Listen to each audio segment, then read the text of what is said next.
भारत माता की जय दोस्तों। मैं आपका भाई आशीष भारद्वाज। आज भारत सरकार ने, हमारे केंद्र की सरकार ने आज अपना बजट 2021 प्रस्तुत किया है। देखिए, ये बहुत कठिन दौर गुजरा पूरे विश्व के लिए। जो कोरोना पैंडेमिक का दौर था, ये रिसेशन का दौर आप कह सकते हैं, आर्थिक संकट का दौर, जान बचाने का दौर, अपने लिवलीहुड बचाने का दौर, हर तरीके से आदमी स्ट्रगल कर रहा था। इस परिस्थिति में जो भारत सरकार ने आज बजट प्रस्तुत किया है, बहुत संतुलित और बहुत व्यवहारिक बजट है। जिसको जो इसमें देखना है वो देख सकते हैं, वो इंडिपेंडेंट है। लेकिन जिस तरीके से कोरोना संकट से गुजरते हुए देश ने अपनी आत्मनिर्भरता दिखाई है, हमारे देश का वैक्सीन लगभग 100 देशों में जा रहा है, जहां पे वैक्सीनेशन चलने वाला है हमारे वैक्सीन से, और हमारे यहाँ वैक्सीनेशन चल ही रहा है। तो ये एक भारत का नया स्वरूप विश्व ने देखा, और ये वो भारत है जिस न्यू इंडिया की बात करते हैं हम, जिस डिजिटल इंडिया की बात करते हैं हम, वो भारत की बात करते हैं जो नया है, ऊर्जावान है। वो भारत आज कहीं ना कहीं दिखा है। देखिए, इस बजट में ना, मैं सीधे बजट पे आता हूं। इस बजट में गवर्नमेंट का इंटेंट जो है ना, वो साफ दिख रहा है। यहाँ पे भारत की सरकार जो है, वो अपना इंटेंट एकदम क्लियर कर दिया है उन्होंने, और करेजियस डिसीजन लिया है गवर्नमेंट ने। चाहे वो एसेट का मोनेटाइजेशन हो, चाहे वो जिस भी तरीके से हम बजट पे आएंगे, तो ये एक करेजियस बजट है। और इस महामारी के बाद भी, इस वैश्विक महामारी के बाद भी किसी भी तरीके के टैक्सेशन का बोझ नहीं पड़ा हम लोगों के ऊपर। ये एक बड़ी बात है, क्योंकि तमाम अर्थशास्त्री इस चीज पे नजर गड़ाए बैठे थे कि मे बी टैक्सेशन का बोझ पड़ेगा देश के ऊपर और आम जनमानस के ऊपर, जिसको सरकार ने रेगुलेटरी के अंदर बरकरार रखा। और मनमोहन सिंह जी के समय से ही ये क्लियर था कि ये जो बजट है ना, ये ऐसा नहीं है कि आज जो कह दिया वही complete. This is a line created by the government of India. इसके बाद 365 दिन प्रोविजंस हैं कि नए प्रोविजंस इसमें आ सकते हैं। इस बजट में सरकार ने, अभी हम लोगों ने देखा है कि सरकार नए रेगुलेटरी इंप्लीमेंट कर देती है। आइए जानते हैं बजट में किसको क्या मिला है। एक लाइन में बता देते हैं कि बजट 2020-2021 जो है वो इंक्रीज हो गया। पहले हमारा बजट जो पिछले वर्ष का था, वो 30,42,000 करोड़ का बजट हुआ करता था। उस बजट को इंक्रीज करके 34,50,000 करोड़ का हमारा बजट इस बार का हुआ। तो बजट में इंक्रीमेंट हुआ इन स्पाइट ऑफ कोरोना महामारी। इसको आप दिमाग में रखिएगा कि we are suffering from the world is suffering from a hazardous situation, that is corona pandemic, and in spite of that our budget जो है हमारा, उसको 34,50,000 करोड़ रुपए तक इंक्रीज कर दिया गया है। अब किस विभाग को कितना बजट मिला है? हेल्थ सेक्टर को 94,000 करोड़ से बढ़ाकर 2,23,000 करोड़ रुपए सैंक्शन किए गए हैं, जिसमें 35,000 करोड़ कोविड वैक्सीनेशन के लिए की गई है। जो 35,000 करोड़ रुपए, इसमें 2,23,000 करोड़ में जो 35,000 करोड़ रुपए हैं, वो सिर्फ और सिर्फ कोविड वैक्सीनेशन के लिए है। तो this is a great step. देश के प्रधानमंत्री और देश की सरकार हमें चाहती है कि हमारा देश का एक एक व्यक्ति वैक्सीनेट हो जाए और कोविड के सिचुएशन से जल्दी बाहर निकले। ये इंटेंट गवर्नमेंट का यहां पे साफ दिखता है। स्वच्छता के लिए 71,000 करोड़ रुपए स्वच्छता अभियान में खर्च किया गया है। जो पीएम आत्मनिर्भर स्वास्थ्य योजना है, उसके लिए 64,180 करोड़ रुपए दिए गए हैं। वायु प्रदूषण के लिए 2,217 करोड़ रुपए दिए गए हैं। जल जीवन के लिए 2,87,000 करोड़ रुपए दिए गए हैं। निर्माण विभाग को 1,17,000 करोड़ रुपए दिए गए हैं। अर्बन इंडिया में जो अर्बन स्वच्छता का मिशन है, उसके लिए 1,41,000 करोड़ दिए गए हैं। आधारभूत ढांचा के लिए 2,000 करोड़ रुपए दिए गए हैं। परिवहन विभाग को रोड जो है, रोड टैक्सेशन, उसको 11,000 करोड़ से 1,18,000 करोड़ रुपए सैंक्शन किए गए हैं। ये मोट जिस विभाग को जो पैसा मिला है, जो मेजर विभाग थे उनको। और कृषि और एडुकेशन को मैं अलग से करूंगा, क्योंकि उसके लिए बहुत सारे प्रोविजंस है। मैंने पहले ही हेडिंग में लिख दिया है कि this budget belongs to agriculture, education and innovation. ये नए भारत का बजट है भैया, इसको आप मान के चलो। इस बजट में और खास बातें क्या हैं कि सीनियर सिटीजन जिनका, इसमें एक प्रोविजन है, सीनियर सिटीजन जिनका आय का स्रोत दूसरा कोई नहीं है, उनके पेंशन में जो 75 साल की आयु से ज्यादा उम्र के हैं उनका ITR नहीं लगेगा। स्टार्टअप पे 31 मार्च 2022 तक कोई टैक्स नहीं लगेगा। ये बड़ा नए जो ऊर्जा है उनको प्रोत्साहित करने का ये बड़ा काम है कि 31 मार्च 2022 तक किसी भी स्टार्टअप का टैक्स नहीं लगेगा। जो 1,50,000 तक के सस्ते घर हैं वो उनको ब्याज मुक्त कर दिया गया है, उनको ब्याज मुक्त कर दिया जाएगा। सिल्वर, गोल्ड और तांबा वगैरह को सस्ता कर दिया गया है। लेकिन अब इसमें क्या है कि ये रेशनलाइज्ड मीन्स ऑफ इंडस्ट्रीज है भैया। ये सस्ता अगर यूटिलिटी में आते हैं, डे टू डे में आते हैं तभी नहीं। आप देखिए इसमें इस सस्ता का प्रभाव हमको और आप तक कब पहुंचता है ये रेगुलेटरी पर डिपेंड करती है गवर्नमेंट का। एक जो है FDI को जो है वो 74% कर दिया गया है 49% से, और जो FDI की कमिटी बनेगी और उस कमिटी में maximum members inside the committee will be Indian. Foreign direct investment को बीमा में कर दिया गया है 49% से 74%। अब आइए बजट की मुख्य बातें हम जानते हैं। मुख्य बातें यह है कि 5 ट्रिलियन इकोनॉमी के लिए मैन्युफैक्चरिंग पर फोकस किया गया है। जो हमारे भारत सरकार और हमारे प्रधानमंत्री जी का नारा था कि by the year 2024 we will grow towards 5 trillion of economy, उसके लिए हमारे देश में manufacturing hub made in India, जो कहीं ना कहीं बीच में गुम हो गया था, वो मेड इन इंडिया को बड़ा कैनवास पे लॉन्च करने की कोशिश करी है गवर्नमेंट ने। जो छोटे उद्योग बंद हो रहे थे वो उद्योग बाहर आए, भारत में बने, भारत में बिके, इस पर कहीं ना कहीं सरकार ने जोर दिया है और मेड इन इंडिया के लिए 5 ट्रिलियन इकोनॉमी की ओर बढ़ते हुए यह दिख रहा है। कोविड वैक्सीनेशन के लिए 35,000 दिए गए हैं। पुरानी कारें स्क्रैप होकर के बिकेंगी, मतलब आप समझ लीजिए कि निजी वाहन का उम्र अब 20 साल और जो प्रोफेशनल वाहन है उनका उम्र 15 साल रह गया हमारे देश में, उसके बाद उनको स्क्रैप किया जाएगा। शहरी स्वच्छता पर 1,41,000 करोड़ रुपए की व्यय करी जाएगी। अब है देश में 75,000 हेल्थ सेक्टर बनाए जाएंगे। ये स्वास्थ्य के लिए है कि 75,000 हेल्थ सेक्टर बनेंगे। 75 नए पब्लिक हेल्थ यूनिट शुरू किए जाएंगे। 15 हेल्थ इमरजेंसी सेंटर और 2 मोबाइल अस्पताल बनाए जाएंगे। 100 से ज्यादा ये इस एजुकेशन में हम बात करेंगे। अब डिसइन्वेस्टमेंट की बात अभी हम लोगों ने देखी थी कि ये जो FDI का जो इन्वॉल्वमेंट है, और बहुत अभी हमने डिबेट भी देखा था कि लोग उस पर लड़ रहे हैं कि ये सारी संपत्ति बेच दी गई, ये कर दी गई, वो कर दी गई। देखिए भैया, इसको मोनेटाइजेशन ऑफ असेट्स कहते हैं जो गवर्नमेंट कर रही है, क्योंकि पैसे चाहिए हमारे देश में इन सभी योजनाओं को इंप्लीमेंट करने के लिए।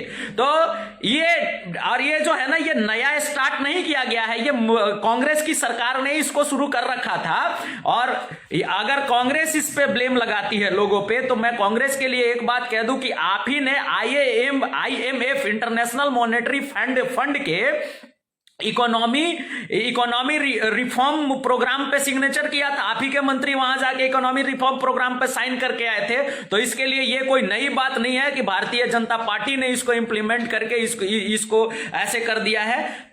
The thing which is happening today was started by Congress government, और इसको भारतीय जनता पार्टी ने इंप्लीमेंट करके मोनेटाइजेशन ऑफ असेट्स करके उस पैसे को गेन कर रही है। तो ये कोई, देखिए, अगर हमारे पास कुछ असेट्स पड़े हुए हैं, we can give some advantage to the people of India, तो वो कर देनी चाहिए, क्योंकि अभी हमारे इकोनॉमी की स्थिति, पूरे विश्व एक वैश्विक इकोनॉमी की स्थिति क्या है वो हम और आप बहुत भली भांति जान रहे हैं।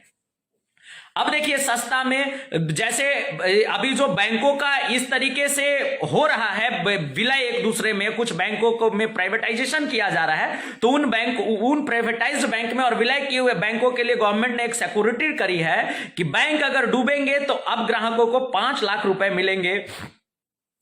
अब बीमा की रकम 1 लाख से 5 लाख कर दी गई है। सरकार बैंकों को 20,000 करोड़ की पूंजी देगी। इस वित्तीय वर्ष विनिवेशन से 1,75,000 करोड़ रुपए की प्राप्ति का अनुमान है, जो कि हमारे बजट को कहीं ना कहीं कॉम्प्रोमाइज करेगा। अब तक 1,241 गांवों के लगभग 1 1,80,000 संपत्ति मालिकों को स्वामित्व कार्ड दे दिया गया है और इसको आगे भी इंप्लीमेंट करने का योजना है। 2020-21 में इसको बड़ा किया जाएगा। One nation one ration card policy को 2020 और 2021 में और भी संघ और केंद्र शासित प्रदेशों और राज्यों, अलग अलग राज्यों को सलाह दिया है गवर्नमेंट ने कि इसको लागू करिए, because it's an important thing to do.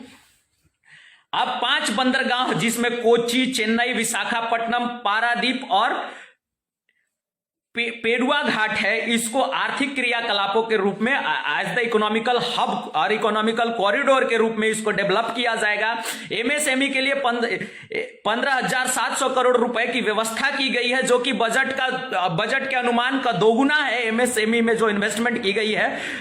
और एक कमेटी की स्थापना की गई है, एक ऐसी कमेटी जिसको राष्ट्रीय सहबुद्ध वृत्तिक आयोग कहा जाता है। उसमें सरकार केंद्रीय जो भी मिस कम्युनिकेशन होता है डिपार्टमेंटल, वो ताकि कार्य न रुके। जैसे कभी आपने देखा होगा कि रेलवे के बाधा से रोड नहीं बन रहे हैं, पीडब्ल्यूडी के रोड के बाधा से रेलवे के काम कहीं ना कहीं हर्ज में जा रहे हैं, तो इनको कॉम्प्रोमाइज करने के लिए गवर्नमेंट ने एक कमेटी बनाई है, जो कि बहुत शानदार निर्णय है। एक डिपार्टमेंट से दूसरे डिपार्टमेंट के क्लियरेंस की वजह से बहुत सारे काम ऐसे हुए थे जो लटके पड़े थे, तो ये एक बहुत बड़ी बात है और इससे निवेशकों का भी हमारे देश में भरोसा बढ़ेगा। ये बात मान के चलिए।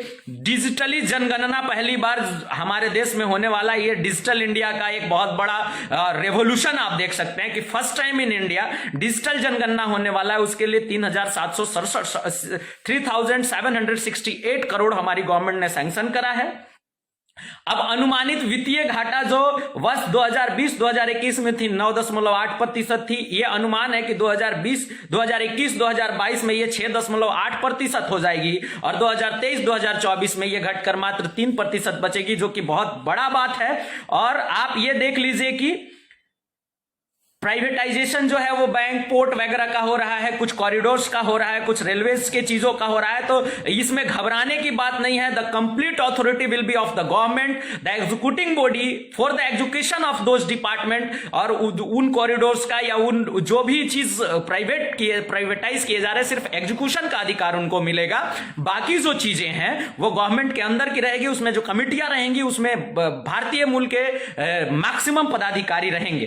तो ये मान के चलिए कि this is a courageous decision by the government of India, no doubt in it. अब देखिए कृषि जो मुख्य बिंदु है, जिसपे मैं बात शिक्षा, एडुकेशन और एग्रीकल्चर पे मैं अलग तरीके से बात करना चाह रहा हूं, क्योंकि कृषि एक बहुत बड़ा, और भारत सरकार ने कहा है कि किसानों का आय दोगुना करना हमारा टारगेट है। उस पे ये बजट कहीं ना कहीं सटीक जाती है और बहुत लोगों ने बहुत तरह का विश्लेषण दिया है। आप ये यकीन मानिए कि the intent and the courage of this government is definitely and is strict that we have to double the income of the people who are involve in agriculture.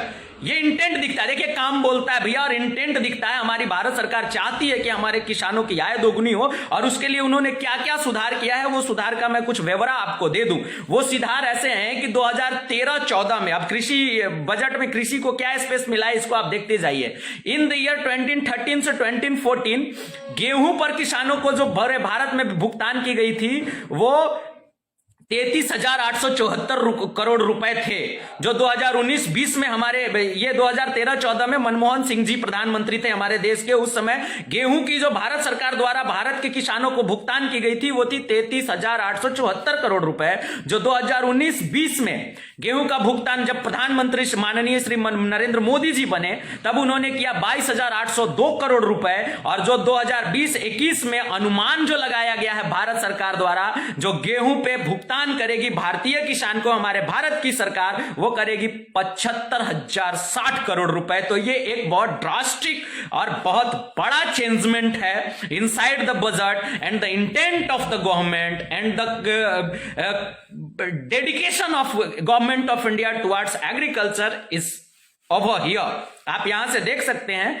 गेहूं से लाभान्वित किसान जो 2019-20 में थे, जो पिछले साल के वित्तीय वर्ष में जो गेहूं से लाभान्वित किसान थे गेहूं की इन राशि से, उन किसानों की संख्या थी 35,57,000, जो कि 2020-21 में बढ़कर अनुमान है कि 43,36,000 किसान इससे लाभान्वित होंगे।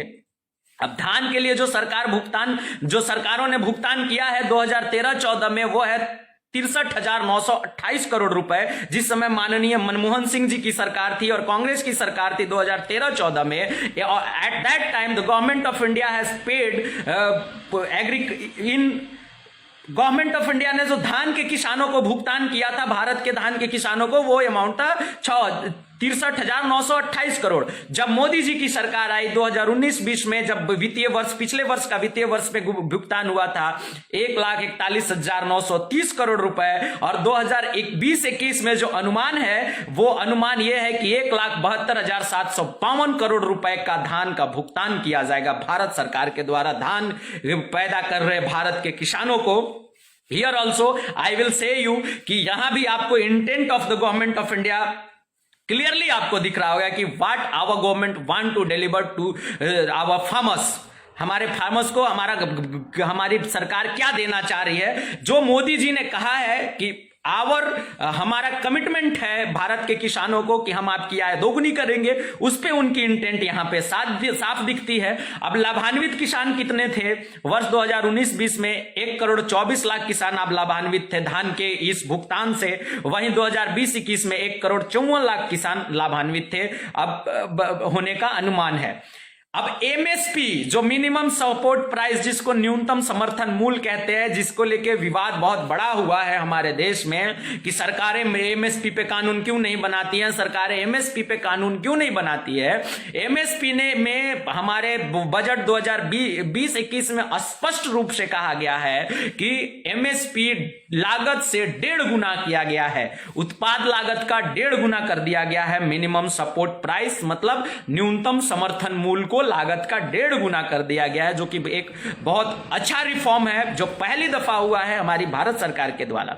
अब दालों के लिए 2013-14 में जो सरकार थी उसने भुगतान किया था 236 करोड़ रुपए का। 2019-20 में ये ड्रास्टिक चेंज होता है दालों के भुगतान में हमारी भारत सरकार के द्वारा, और वो हो जाता है 8,285 करोड़, और 2020-21 में अनुमान जो है वो है 10,0530 करोड़ रुपए का भुगतान हमारी भारत की सरकार करेगी। वहीं कपास के लिए 2013-14 में 90 करोड़ रुपए की भुगतान की गई थी। 2020-21 में वो 273 करोड़ रुपए तक, 2020-21 में वो 25,947 करोड़ रुपए की भुगतान करेगी हमारी भारत की सरकार। 2022 में कृषि ऋण के लक्ष्य को बढ़ाकर 16,50,000 करोड़ कर दिया गया है कि 16,50,000 करोड़ लोगों को 2022 तक कृषि ऋण देना है। ऑपरेशन ग्रीन स्कीम एक लॉन्च किया गया है के तहत जल्द 22 और उत्पादों को, ऑपरेशन ग्रीन स्कीम के तहत 22 और अन्य उत्पादों को ये जल्द खराब होने वाले कैटेगरी में शामिल किया गया है। ENM के तहत जो ऑनलाइन मार्केट है, जो कृषि अपने सामान को बेचने का जो ट्रेडिंग ऑनलाइन मार्केट है, उसके तहत 1,68,00,000 किसानों का पंजीकृत किया गया है, और पिछले वर्ष 1,14,000 करोड़ व्यापार भी हुआ है इसके द्वारा। 1,000 और ENM के तहत 1,000 और मंडियों को रेगुलेटरी में शामिल करने का बात करा गया है हमारी वित्त मंत्री के द्वारा।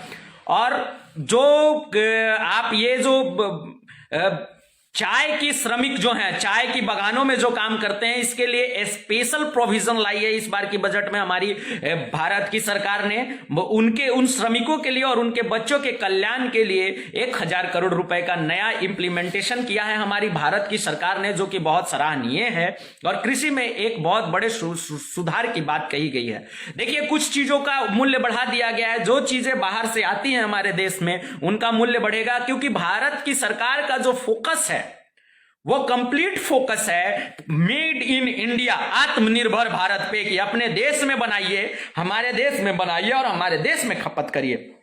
तो जो भारतीय बाजार है उस बाजार में आ रही चीजों पे भारत सरकार ने कर बढ़ाया है, जो कि हमारे और आपके लॉन्ग टर्म बेनिफिट में दिखेंगे, आगे चल के होने वाली बेनिफिट्स में दिखेंगे कि अगर हमें कोई चीज महंगा मिलेगा तो हम प्रयत्न करेंगे कि हम उसको बनाएं, और बाहर की कंपनियां आकर कैंप कर कर हमारे यहां बनाने, तो जिससे एम्प्लॉयमेंट बढ़ेगा, प्रोविजन है एम्प्लॉयमेंट बढ़ने का, और बहुत सारी चीजें होंगी हमारे देश में, इंफ्रास्ट्रक्चर बढ़ेगा, हमारे लोग स्वावलंबी बनेंगे। जिस तरीके से हमने वैक्सीन बना के विदेशों को इंपोर्ट किया है, ये आत्मनिर्भर भारत का जीता जागता उदाहरण है। तो इस तरह की चीजें होंगी हमारे देश में, इसलिए भारत सरकार का जो मेन फोकस पॉइंट है वो है आत्मनिर्भर भारत। इस बजट में यह दिखता है।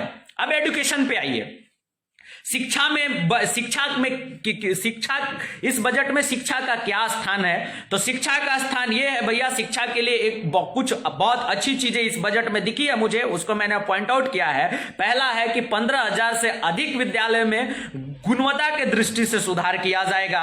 पीपीई मॉडल पर 100 से ज्यादा 100 नए सैनिक विद्यालय बनाए जाएंगे, जिसमें public private partnership, PPE model उसको कहते हैं, पीपीपी मॉडल उसको कहते हैं, पब्लिक प्राइवेट पार्टनरशिप, जिसमें एनजीओज होंगे, कुछ पुराने संचालित विद्यालय होंगे, उनको मिला के 100 नए देश में सैनिक स्कूल बनाने का प्रयोजन है। लद्दाख की डेवलपमेंट के लिए जैसा कि मोदी जी ने कमिटमेंट किया था और बाकी मंत्रियों ने भी कहा था कि Jammu and Kashmir and Leh and Ladakh are the integral part and are belongs to India, और हम उसके लिए कमिटेड हैं। उसको दिखाते हुए लेह में सेंट्रल यूनिवर्सिटी की स्थापना होएगी। अगला पॉइंट है, भारतीय उच्चतर आयोग के क्रियान्वयन के लिए वर्ष विधान तय किया गया है। हायर, आप शॉर्ट फॉर्म में कह सकते हैं, हायर एजुकेशन कमीशन की गठन की गई है।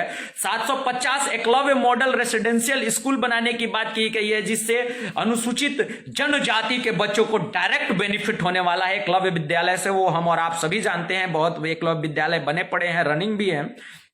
इन विद्यालयों में पहले जो 20 करोड़ की लागत होती थी, उन लागत को बढ़ाकर 38 करोड़ कर दी गई है, ताकि ये विद्यालय तमाम आधुनिक मूलभूत संरचनाओं से लैस रहें। इससे अनुसूचित जनजाति के बच्चे डायरेक्ट बेनिफिटेड होंगे। अब आइए, अनुसूचित जाति कल्याण के लिए पोस्ट मैट्रिक स्कॉलरशिप स्कीम का पुनरुद्धार करी है भारत सरकार ने इस बजट में, नए बजट 2021 में। अनुसूचित जाति के 4 करोड़ विद्यार्थियों के लिए वर्ष 2025-26 तक 35,219 करोड़ रुपए का आवंटन किया गया है इस बजट में। अब एडुकेशन से रिलेटेड है इनोवेशन, हमारे वैज्ञानिकों को, हायर जो रिसर्चर हैं उनको हमारी भारत की सरकार ने इनोवेशन भी, मैंने शुरुआत में कह दिया, agriculture education innovation based budget है ही, और 90% of the focus of this budget belongs to them. और जो 5% है, बस 10% में 5% कोविड को लेकर है, और 5% में इस बजट को, क्योंकि ये कोविड प्रोन सिचुएशन में बजट को तैयार किया गया है, इसलिए इस चीज को इग्नोर नहीं किया जा सकता है तो इसलिए इस बजट को बहुत संतुलित तरीके से तैयार किया गया। अब न्यू स्पेस इनोवेशन को क्या दिया है हमारी इस बजट ने? New space India limited PSLV CS51 को लॉन्च करेगी, ये स्वीकृति दे दी है भारत सरकार ने, और इसमें जो लागत आएगा उसको आज वित्त मंत्री ने सैंक्शन करा है इस बजट में कि उनको ये लागत दी जाएगी। नेशनल रिसर्च फाउंडेशन के लिए 50,000 करोड़ रुपए के खर्च की कार्य प्रणाली तैयार की गई है। गगनयान मिशन, मानव रहित पहला यान इसी साल दिसंबर 2021 में लॉन्च होगा। एक गहरा सागर मिशन, ये नया मिशन लॉन्च करने वाली है भारत सरकार की शुरुआत, जिसके लिए 5 वर्षों के लिए 4,000 करोड़ रुपए का प्रावधान है। और इस एक गहरा सागर मिशन के तहत क्या होगा कि समुद्र में, हमारे जो भारतीय सीमा में जो समुद्रें आती हैं, उसमें बहुत सारे जीव संपदा और रिसर्च के बहुत सारे स्कोप्स हैं, तो उसके गहराइयों के सर्वेक्षण और अन्वेषण के लिए भारत सरकार जो है वो कुल मिला के 4,000 करोड़ रुपए खर्च करेगी, ताकि हमारे समुद्र के गहराइयों में क्या है वो मिल पाए। तो कुल मिला के बजट चूंकि तैयार किया है कोविड सिचुएशन को देखते, कोविड प्रोन सिचुएशन में इस बजट को तैयार किया गया है, इसलिए कोविड इशू को मैक्सिमम, हेल्थ इशू को मैक्सिमम प्रावधान दिया गया है। जितना मैक्स टू मैक्स फोकस हो सके आप हेल्थ पे इस बजट में दिया गया है, जो कि एक बहुत अच्छी बात करी गई है हमारी भारत की सरकार द्वारा। और हेल्थ का बजट में एक बहुत ड्रास्टिक हम लोगों ने इंक्रीमेंट भी देखा है, जो कि बहुत अच्छा है। स्वास्थ्य को पहला बार केंद्र में रह के बजट को बनाया गया है। एडुकेशन का बहुत अच्छा आकलन है इस बजट में, एडुकेशन के लिए बहुत अच्छा स्कोप है इस बजट में। आपको इनोवेशन का, तकनीकी का, साइंस को लेके बहुत अच्छा स्कोप है। जो एग्रीकल्चर के लिए जो बवाल कट रहा है, जो कमिटमेंट ऑफ मोदी गवर्नमेंट है, जो कमिटमेंट ऑफ भारत सरकार है, जो कमिटमेंट ऑफ भारतीय बजट 2021 है, वो ये है कि किसानों की आय दोगुनी करनी है। उसके लिए जो हर संभव प्रयास है वो भारत सरकार कर रही है। उसमें कृषि खरीफ फसलों का रेट बढ़ा दिया गया है, बहुत ज्यादा कर दिया गया है। एमएसपी को 1.5 गुना, उत्पादन मूल्य से, लागत मूल्य से एमएसपी को 1.5 गुना बढ़ा दिया गया। तो बहुत सारी बदलाव हैं जिसको मैंने आपको रीड आउट किया। जो पॉइंट मुझे लगे कि आपको जानकारी में होने चाहिए थे, उन सारे पॉइंट्स को हमने डिलीवर किया। और अगर कोई जानकारी छूट गई हो, अगर आपको चाहिए, तो आप प्लीज मेरे को मैसेंजर में आकर के कर सकते हैं। जो भी भाई जुड़े सबका बहुत धन्यवाद। बहुत नाम दिख रहे हैं, इनको पढ़ना थोड़ा सा मुश्किल होगा, तो बाकी सबको बहुत बहुत धन्यवाद। और ये बजट बहुत संतुलित बजट रहा, कोरोना पीरियड का बजट रहा। कोविड जैसे हजार्डियस पैंडेमिक का सिचुएशन में इस बजट को बहुत संतुलित तरीके से तैयार किया गया है। इसके लिए हमारी देश की वित्त मंत्री श्रीमती निर्मला सीतारमण जी को बधाई। अब वर्ष 2020 से 2021 का जो बजट है, ये वित्तीय वर्ष हमारा अच्छा रहे और हम अपने आप को तरक्की के मार्ग पर प्रशस्त करें। और एक जाते जाते बात बता दूं कि 1997 के बाद आज पहला बजट डे है जिस दिन सेंसेक्स ने आसमान छुआ है। तो इसी से आप समझ सकते हैं कि बजट के अंदर क्या क्या चीजें डाली गई है। पहले दिन से ही सेंसेक्स की हाल ये है। बहुत धन्यवाद जुड़ने के लिए। जय हिंद, जय भारत, वंदे मातरम, भारत माता की जय।